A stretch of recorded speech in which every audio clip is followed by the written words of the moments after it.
చెప్పేవి శ్రీరంగ నీతిలో చేసేవి మాత్రం ఏవేవో పనులు అన్నట్టుంది ఆంధ్రజ్యోతి రాధాకృష్ణ వ్యవహారం.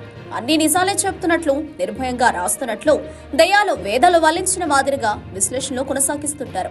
తాను ఒక లోక కళ్యాణం గురించి పాటుపడుతున్నట్లు వెళ్లప్పిస్తుంటారు. ఒక సామాన్య రిపోర్టర్గా ఉన్న ఆయన అదే సంస్థకు యజమానిగా మారిన తీరు అందరికీ తెలిసిన విషయమే.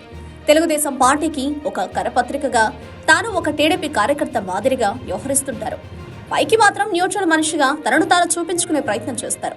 టీడీపీ అధికారంలోకి వస్తే కొంత మొత్తం వెనకేసుకోవడం, ప్రతిపక్షంలో ఉంటే నేతల వద్ద యాడ్ల రూపంలో లబ్ధి పొందినట్టుగా మరెవరూ చేయలేరు. తాజాగా ఆయన క్విడ్ ప్రోకోకు పాల్పడినట్లు ఆరోపణలు వస్తున్నాయి. ముఖ్యంగా ఎల్లో మీడియా క్విడ్ ప్రోకోకు సంబంధించి ఎన్నో కథనాలు బయటకు వస్తున్నాయి. ఇప్పుడు అదే ఆంధ్రజ్యోతి సంస్థ ఈ క్విడ్ ప్రోకోకు పాల్పడుతోంది. 2014లో టీడీపీ అధికారంలోకి వచ్చిన తర్వాత ఆంధ్రజ్యోతి చాలా రకాలుగా లబ్ధి పొందింది.